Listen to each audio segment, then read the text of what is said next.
Hello everyone, thank you for joining me on this Get Ready With Me romantic dinner for two.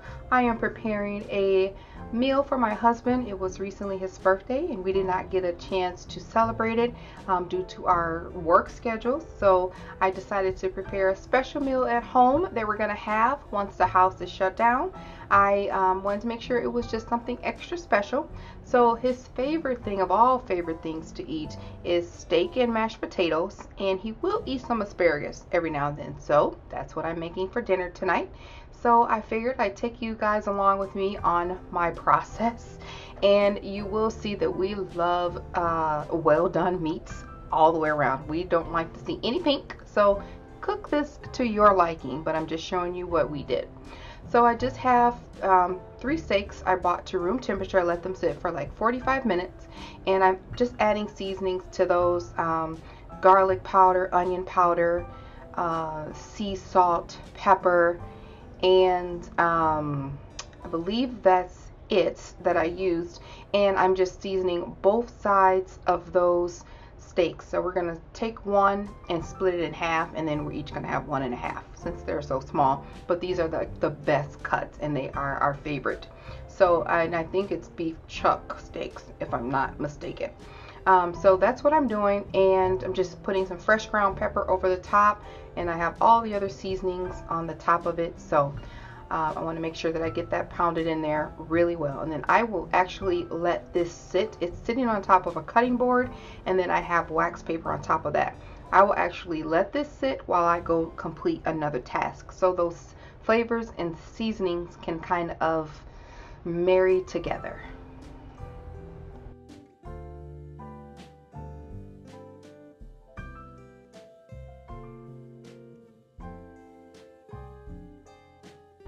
While that's sitting, I am taking some russet potatoes and I am peeling them with my paring knife. Sometimes I will boil the potatoes with the skin on, but because we're just doing a simple garlic mash with just a little butter on it, I didn't want to add the texture of the skin to this particular one. So I'm peeling all of the potatoes. They will later go into a bath of boiling salted water that is already preparing for it, the potatoes on the stove. So I did that while I was preparing the meat. So I will peel the potatoes and then cut them into cubes so that they will cook faster, and then I will put them into that hot water.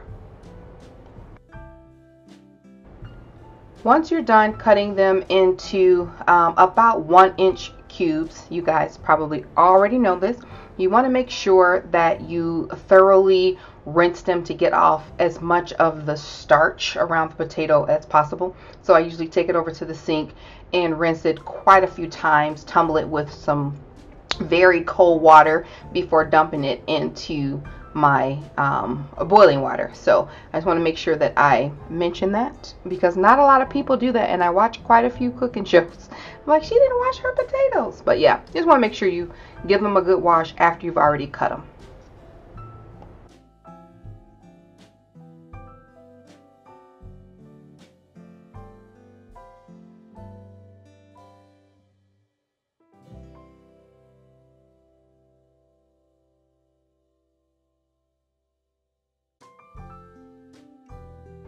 Next thing we're going to do is start working on this asparagus, and I absolutely love roasted asparagus. And so once I take those rubber bands off, I just cut off, I really eyeball the bottom, the hard part that's quite chewy. I forget the little thick part at the bottom. Yeah, it could be quite chewy, so I just kind of see where it gets the thickest point. Sometimes people will say bend the asparagus, and where it stops being the most flexible is where you should cut it at, but I kind of look at it, see where I want to cut it, and I just cut it off. So I do this to all of the asparagus before going to the next step.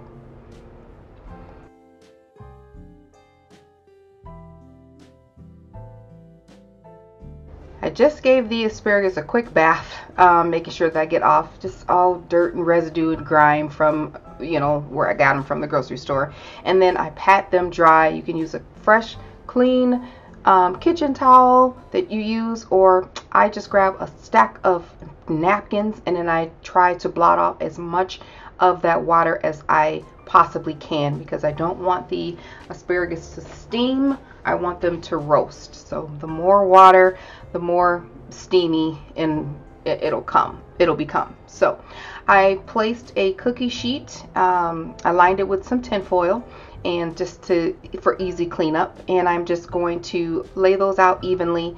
I don't know why I'm fiddling with it so much when I'm going to rearrange them anyway, but I just want to make sure that they all can fit flat and have their own space on this baking dish.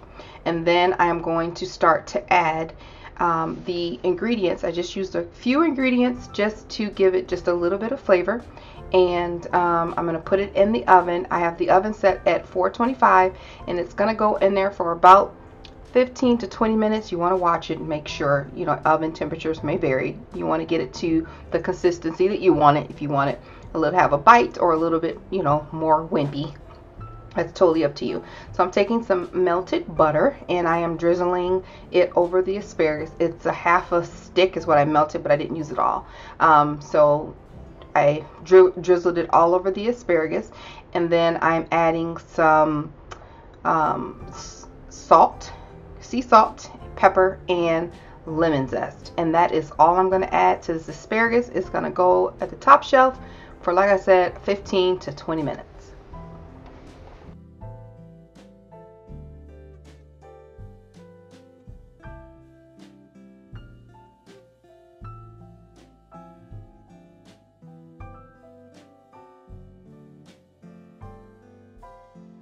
After adding my seasonings and my lemon zest, I want to make sure that I get everything coated evenly. So once I'm done getting the excess of the zest off, I am going to go through the whole pan of asparagus. That's why I couldn't understand why I was making sure that they were all straight the first time, because I'm going to go through and make sure the butter, the sea salt, the pepper, and the lemon zest is equally coating all of the asparagus. So I will make sure that they have their own spot before putting it in the oven at this point. So again, it's 425 for about 15-20 minutes.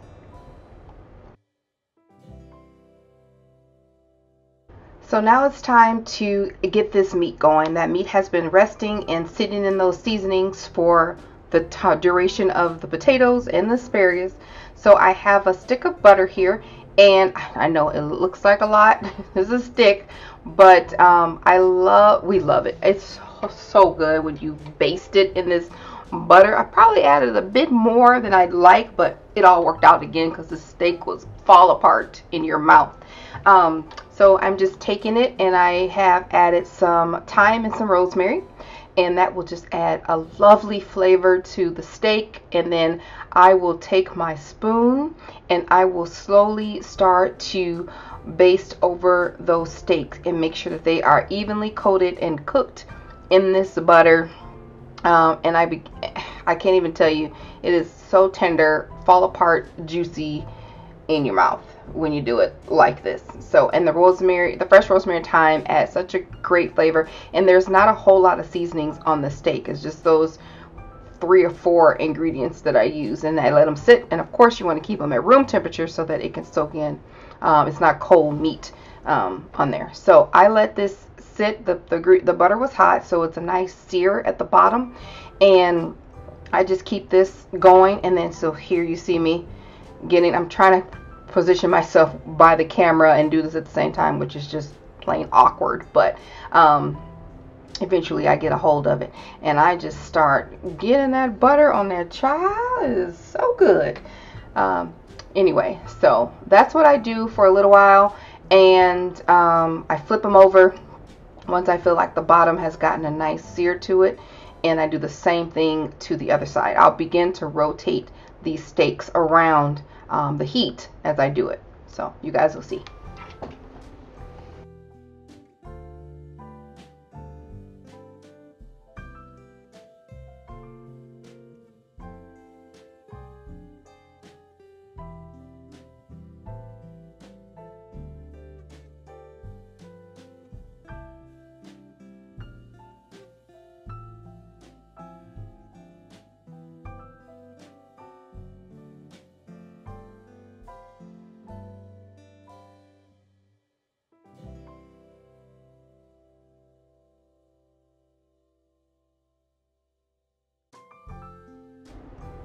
Alright, I have flipped them over and I have done the same thing to the other side for just a few minutes, just a couple times, and now I'm just going to stick this in the oven.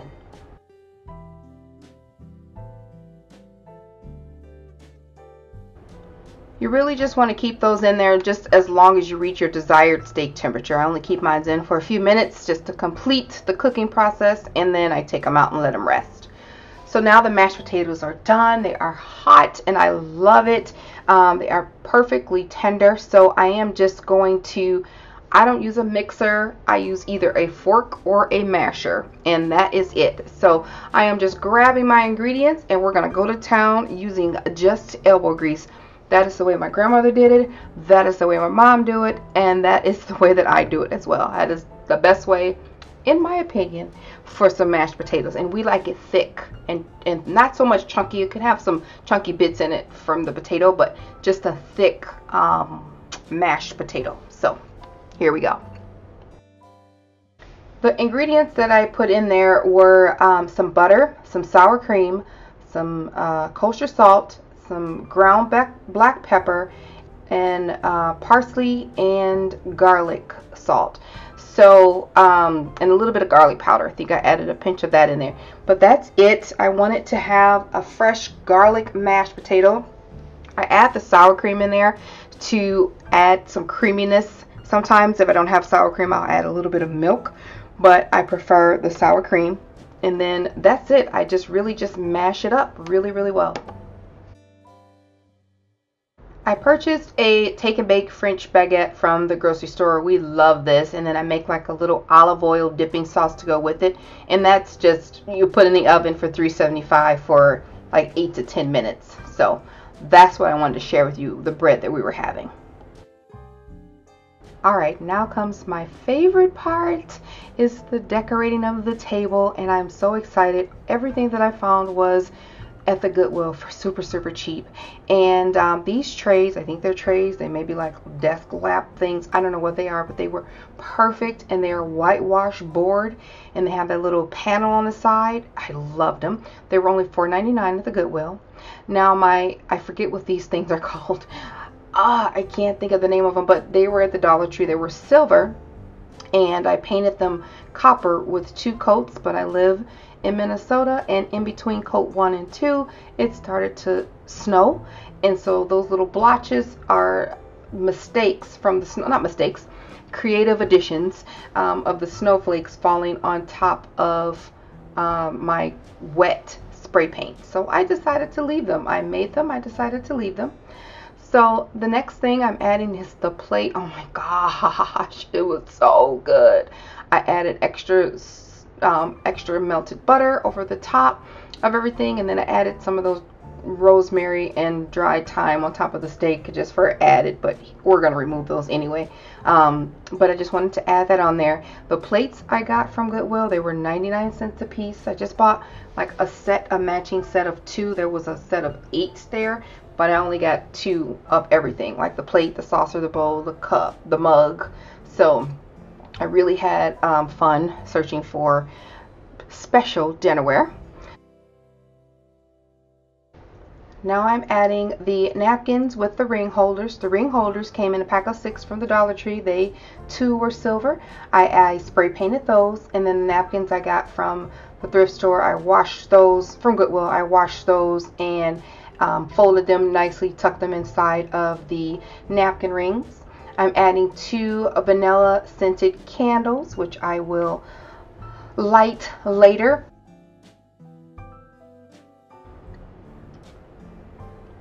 Alright, now I am adding just a little goblet with a candle in the middle, big glass, and then these really cute little candle holders that I got from the Dollar Tree. I spray painted those copper as well and added some tiny little candles in the inside of that. Sorry, I must have kicked the camera somewhere around there, but you guys can see the bottom of those. They were super cute, and they were only $1 each. So I made a Caesar salad off camera, and I put it on the side. See how this tray is just perfect? So I just made that Caesar salad, and I already dressed it with light, dressing and Parmesan cheese. So I added 1 to each of our place settings, so we can enjoy that. And then I went ahead and cut that bread up into slices and made that Parmesan and garlic dipping sauce for the bread. It is so good because that bread is kind of coarse when it comes out the oven. You know, it's like a crostini almost, and you dip it in that olive oil dipping sauce. It is delicious. And then I just have some water, some ice water in the little mug. I got those mugs. You see how it's kind of faceted, just like the plates are. Those all were from the Dollar Tree, just like that bowl up there with the Caesar salad, all from, not Dollar Tree, Goodwill for 99 cents a piece.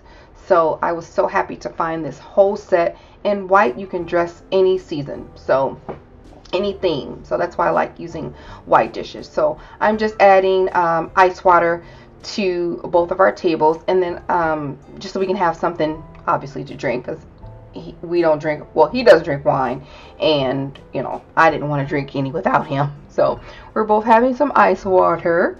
And then I did find, which was really cute, since he's not going to drink any wine, or we're not going to have any alcohol, I did find these sparkling grape juice, the Welch's sparkling grape juice. I thought it was kind of cute, and I had that chilled in the freezer for a few hours, and I just popped that cork.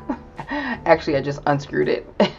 And then I have some wine glasses that I'll pour some in for the both of us. So it'll at least look like we're having some alcohol with our romantic dinner for two. So yeah, that was really good. I love that. It's not too sweet. It's sparkling. So I probably could add some strawberries or something to it, but it was fine like it was.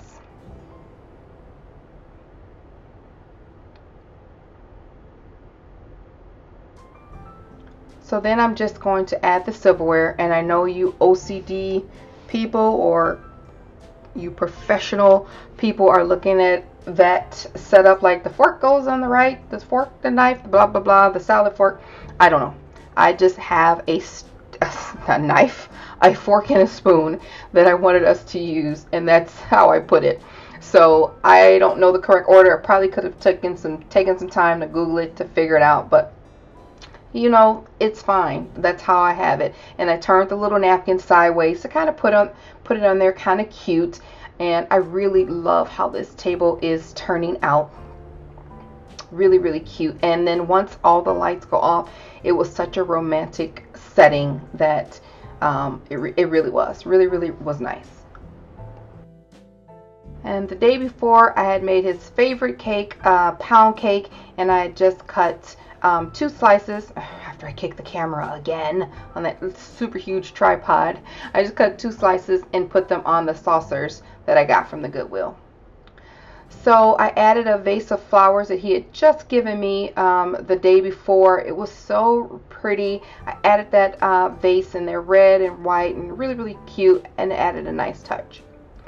So this is the overall end meal that I put together for us, and he's not too far away as I'm recording this. He's actually downstairs, so I am getting ready to kind of shut this video recording situation down, move out the extra lights that I had, and get ready to go get him, and you guys will see that video later. But the bread was great, the dipping sauce for that was great, the salad, the steak was so succulent. In fact, I made it a steak just for him the next day because he thought it was so good the way that it was cooked. And then everything was good. The mashed potatoes, asparagus, all of it. Very easy meal to prepare and could put together. Inexpensive as well. Very, very inexpensive. So that's the end of my meal. And so stay tuned for just a little sneak peek into our date night, and I will see you guys there.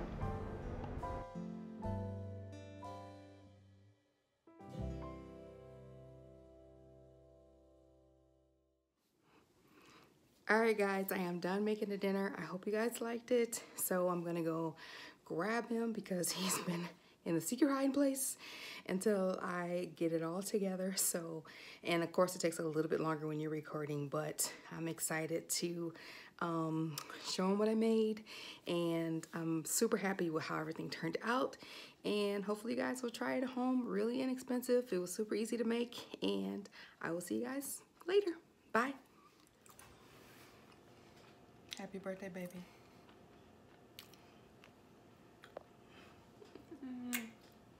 You like it? Mm-hmm. You're so handsome. You're so handsome. So good. I'm the luckiest. So hopefully you guys like that video and you'll try it at home. And it was really easy and fun to make. All right, talk to you guys later. Bye. Say bye, baby. Bye-bye.